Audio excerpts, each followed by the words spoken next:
Lugha ni kitu muhimu sana duniani kwa sababu kinatusaidia kuturahisishia mawasiliano, ila sasa hivi kila lugha tunajifunza kutokana na opportunities ambazo zipo. Kunakuwa na international opportunities nyingi sana kwa sasa, hivyo unapojifunza lugha fulani basi unakuwa unaangalia fursa gani naweza nikaipata huko. Tumezoea tukijifunza Kiingereza kupitia shule zetu, tumejifunza Kifaransa. Sasa hivi soko kubwa la Afrika limekuwa ni China, hivyo ni muhimu sana watu kufahamu lugha ya Kichina ili kuweza kurahisisha mawasiliano katika biashara na Wachina, kwa sababu Wachina wenyewe hata Kiswahili, Kiingereza hawajui, nao wanajifunza Kiswahili kwa sababu majority, watu wengi sana Kiswahili kinaongelewa na watu wengi sana duniani. Leo niko na Mr. George, ataenda kutuambia hapa kitu gani ambacho amekuja nacho, lakini kubwa zaidi ni kuhusiana na ujio wa programu mpya ya lugha ya Kichina kupitia shule yake. Mr. George, habari yako? Salama tu. Uko salama kabisa? Namshukuru Mungu. Karibu Rick Media. Asante sana. Comrade. Mr. George, kwanza tuambie kidogo. Nafahamu wewe ni kiongozi shule ya St. George. In case you don't know bana, St. George ndio shule ambayo anasoma mtoto wangu. Kwa hiyo ni Mr. George mwenyewe hapa. Nataka nifahamu kidogo, nikikuangalia bado tupo katika umri wa ukijana. Ndiyo. Nataka nifahamu the idea ya kufanya investment kwenye shule, ukaanza na shule ya watoto. Nini ambacho ulikiona zaidi? Motive behind ilikuwa nini? Nashukuru. Kwanza kikubwa, motive ya kwanza, mimi ninapenda sana watoto. Lakini pia mimi ninapenda kusaidia watu wenye shida mbalimbali. Motive ya kwanza ni kusaidia jamii. Hiyo ndio ilionipelekea kuwa na wazo siku moja ya kuja kuwa na shule. Na niliona nianze na shule ya watoto ya nasari kwa sababu ninaamini mtoto anakuzwa kuanzia chini. Kwa hiyo motive ya kwanza ni hiyo, kwamba mtoto analelewa kuanzia chini. Malezi yanaanzia mtoto anapokuwa mdogo, anapotambaa, anapotembea, mpaka anavyoanza nasari, daycare na kuendelea. Kwa hiyo motive kubwa ya kwanza ni kuweza kusaidia watoto wenye mahitaji mbalimbali. Kwa hiyo hicho ndo kilichonipelekea kwanza kuwa na ndoto ya kuja kuwa na shule. Okay. Target ya St. George ni wazazi au watoto wanaotoka kwenye familia za level gani?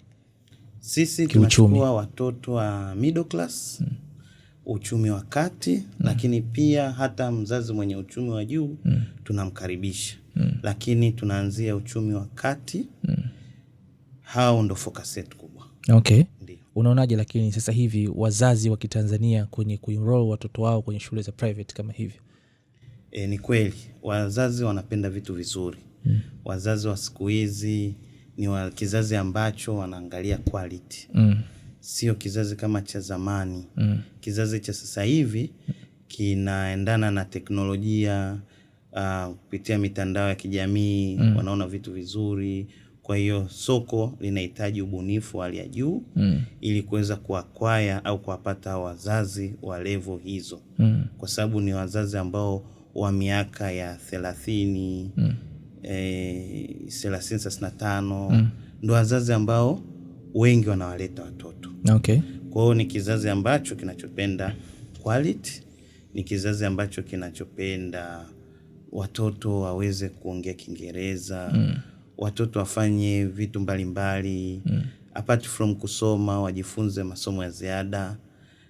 Kwa hiyo ni kizazi ambacho kwa kweli ni kizazi ambacho hatutakiwi ukienda nacho kimasiara, kwa sababu ni kizazi kinachohitaji mambo ya ubunifu zaidi.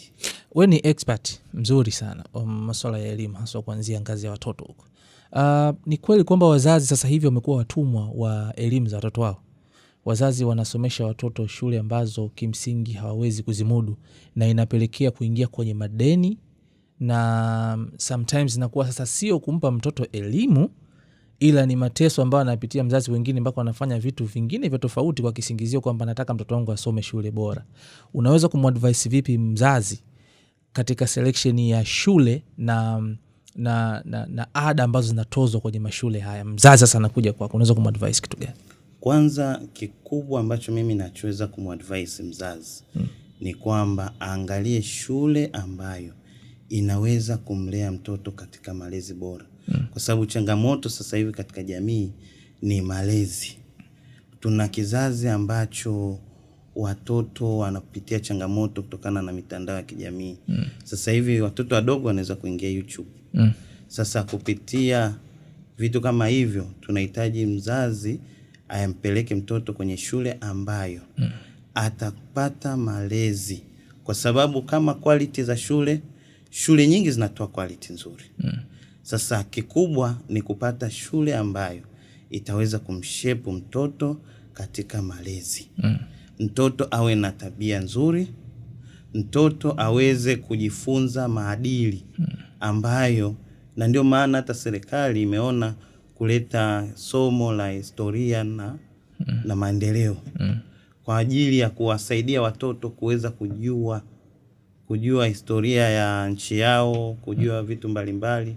Kwa mimi nachoweza nikamshauri mzazi ni ampeleke mtoto kwenye shule ambayo inaangalia malezi bora kwa mtoto, kwa sababu kama quality shule nyingi zinatoa elimu nzuri, elimu bora, lakini tunatofautiana kwenye maadili ya namna gani ya kumlea mtoto. Okay. Kwa kama mzazi mimi nitamshauri amlete St. George kwa sababu sisi tunaangalia cha kwanza ni maadili ya mtoto.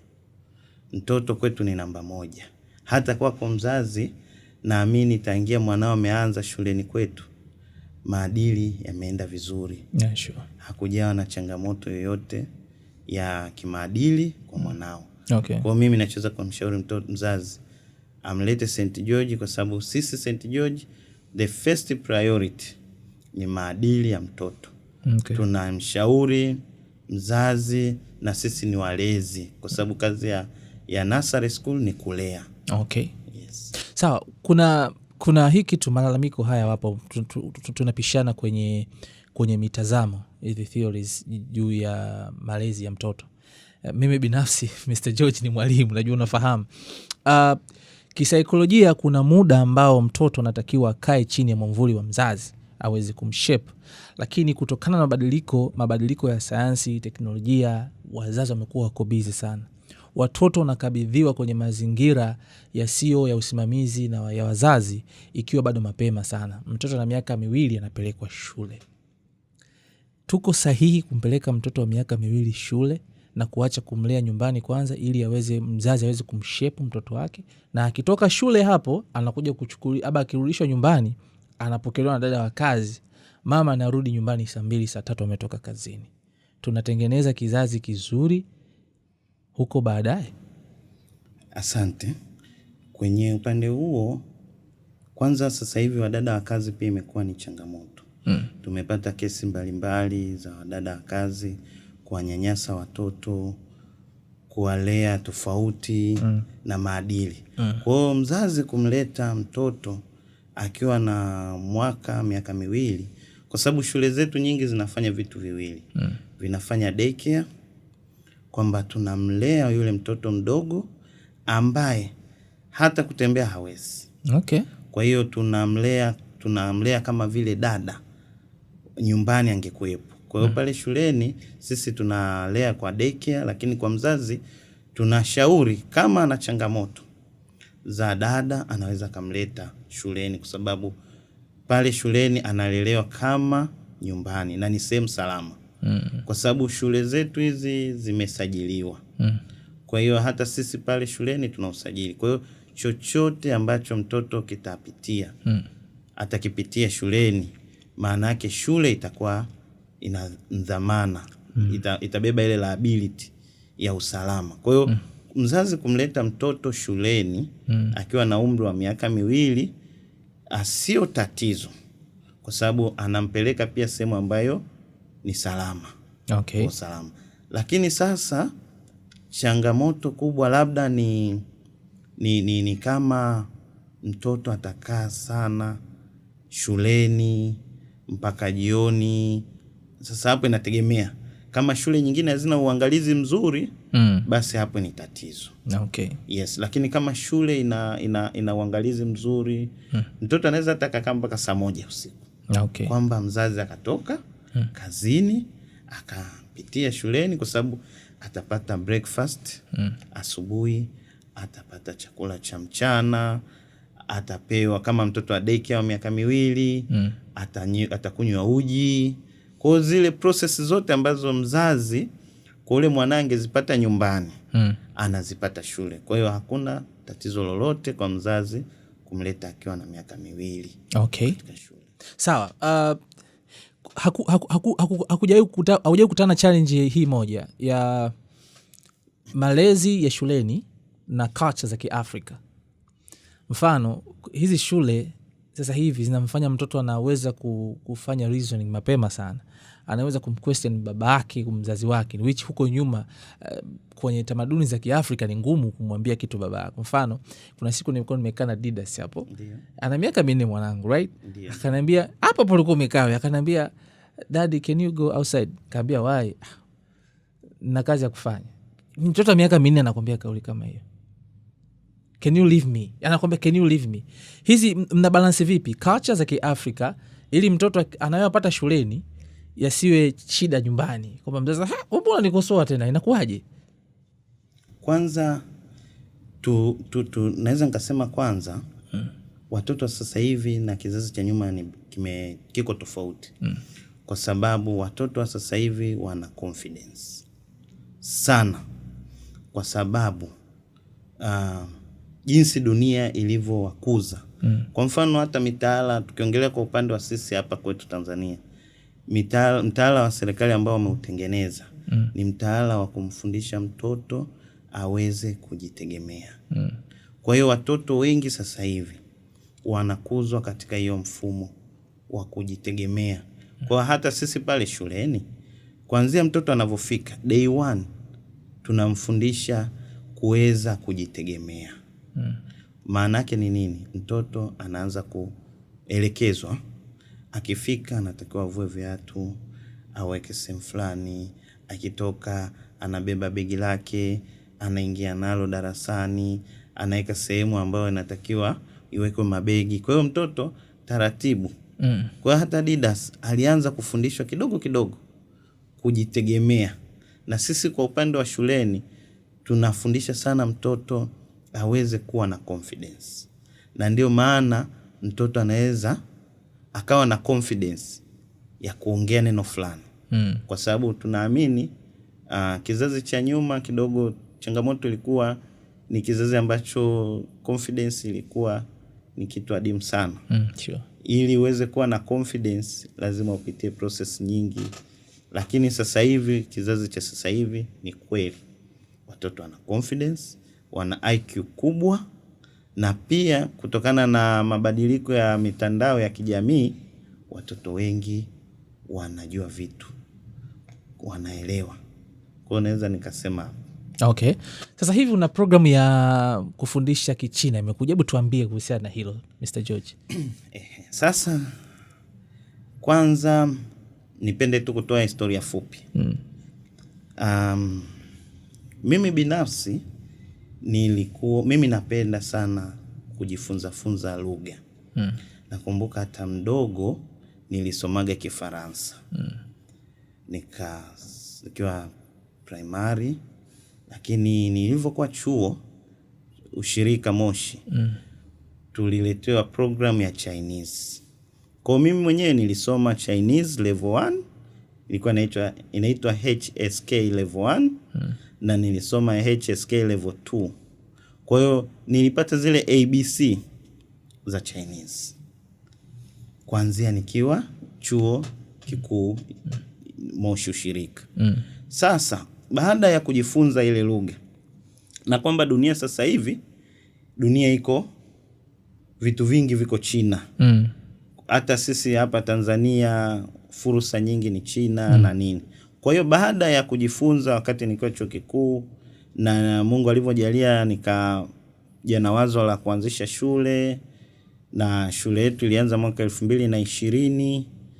tulianza kama nasari, lakini sasa hivi tuna almost mwaka wa 6 sasa baada ya kuona Kichina kinazidi kuwa kama fursa na uzuri, serikali sasa hivi imetoa hadi mtaala wa kufundisha Chinese. Kwa hiyo tuishukuru pia serikali yetu kwa kuweza kuleta mtaala wa Kichina Tanzania. Kwa hiyo fursa kubwa ya sisi kuleta Kichina ni kuwawezesha Watanzania kuweza kujifunza lugha ya Kichina kwa sababu kwa kujifunza Kichina maana yake itakuwa ni rahisi kwa mtu mwenye nia ya kufanya biashara, mwenye nia ya kuja kuwa mkalimani, kwa sababu kujifunza lugha kuna mambo mengi. Itakusaidia kufanya biashara, itakusaidia kupata kazi kama mkalimani, lakini pia itakusaidia kuwa mwalimu, kwa sababu wakati sisi tukiwa ushirika kuna watu waliosoma level 3 leo hii ninavyokuambia wanafanya kazi ya kufundisha Kiswahili China. Okay. Ambao tulikuwa darasa moja, wao walifanikiwa kwenda level 3 na level 4. Kutokana na mimi nilikuwa ninamaliza, niliishia level 2. Nilikuwa mwaka 3. Lakini wao sasa hivi as current, hata wakiangalia hii video wataona kwamba wao sasa hivi wako China na ni walimu wa Kiswahili.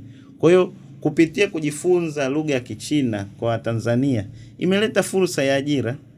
Kwa hata tushukuru kwa serikali yetu kwa kutuletea kipindi hicho kujifunza Kichina mashule, mavioni. Leo kuna watu wamepata ajira na ni walimu. Okay. Yes. Sawa.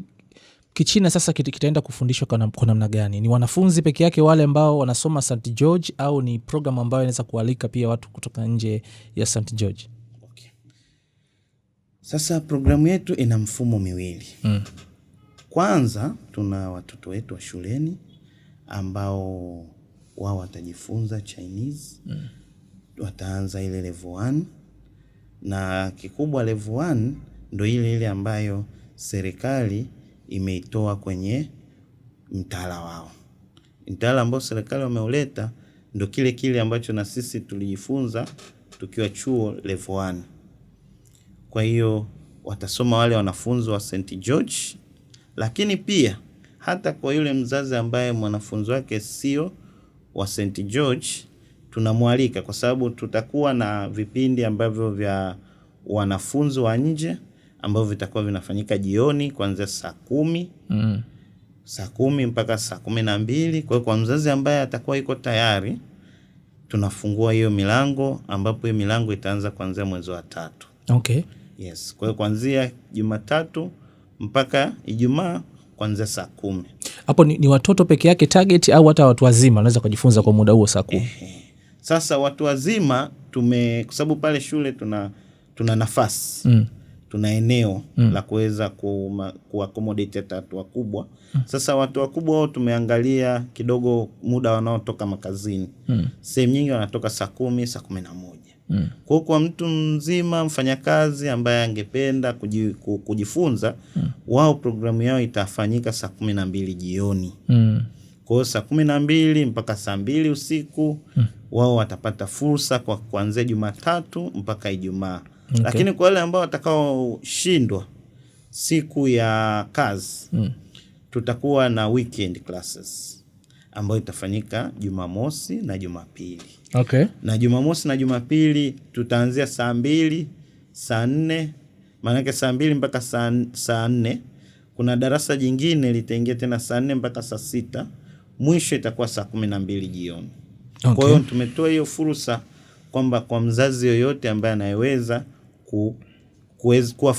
kuwa flexible katika muda wa weekend, katika muda fulani, labda kuanzia saa 8 mchana mpaka saa 10, Jumapili akitoka ibadani anaweza akaja kujifunza lugha, kwa sababu weekend classes zipo kuanzia saa 2 mpaka saa 12 jioni. Hapo umesema kuna watoto wa St. George ambao watajifunza sasa hivi hiyo level 1. Sasa hivi ni compulsory au itakuwa ni malipo ya ziada ambayo mzazi inabidi aongeze kwa ajili ya kujifunza Kichina, au mwanafunzi yote anayesoma St. George kwa sasa lazima atajifunza lugha ya Kichina?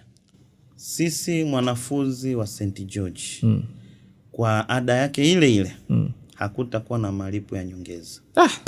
Kwa hiyo ada hiyo hiyo atapata kujifunza Kichina. Na tumeweka hivyo kwa sababu sisi tunaamini lugha ni mtu yoyote mwenye uwezo wa juu kifedha na hata yule ambaye hatakuwa na uwezo wa kiuchumi, mwanafunzi wa St. George wote watapata hiyo fursa kwa ada hiyo hiyo na hakutakuwa na nyongeza. Kwa hiyo tunawakaribisha wazazi wawalete watoto wao St. George kwa sababu St. George mzazi atajifunza Kichina na lazima na kwa mwalimu ambaye tunaye atajua. Okay. Gharama zake zikoje sasa kwa mtu ukitoa wanafunzi au ambao wanasoma pale St. George? Gharama zake au wakija ofisini ndio? Kwa gharama sio gharama kubwa, na tumeangalia gharama ambayo itakuwa flexible kwa kila mtu kumudu. Kwa sababu level 1 itachukua miezi 3 kujifunza. Kwa hiyo anavyoanza labda mwezi wa 3, mwezi wa 4, mwezi wa 5. Manake miezi 3. Kwa hiyo ada tulioiseti ni reasonable kabisa. Kwa hiyo kama mzazi au kama ni mfanyakazi ambaye yuko ofisini na nini, asiogope kwamba ada ni kubwa kama sehemu nyingine ambazo wanaotoa hizo fursa. Sisi tumeangalia Mtanzania na uchumi wake. Kwa hiyo asijali kuhusu gharama. Anaweza kafika pia. Tuambie mawasiliano na napata vipi, location na kila kitu. Sisi mawasiliano yetu ni 0712 33 33 30 au kwa namba ya Voda 0757 37 5869. Lakini pia kwa ukitumia mitandao ya kijamii tuko Google, ukiandika neno St. George Kijitonyama Kachube Road utaipata. Kwa hiyo ukiandika tu St. George itatokea address kabisa. Itakuleta mpaka shuleni. Basi sawa, nashukuru sana kwa muda wako Mr. George. Wakati mwingine tena. Nashukuru. Tutakuja kuzungumza baadaye matokeo sasa baada ya miezi 3 ya kufundishwa Kichina ndani ya St. George. Na pia nakupa fursa ya wewe kuja kujifunza Chinese. Nitakaribia. Ili tena wewe kwa sababu ni familia ya St. George. Tunataka wewe uwe mfano. Kwa hiyo wewe tutakupa offer ya kujifunza level 1 free. Bana, nimepata offer ya kujifunza Kichina. Free kabisa. Nashukuru sana Mr. George. Nashukuru sana.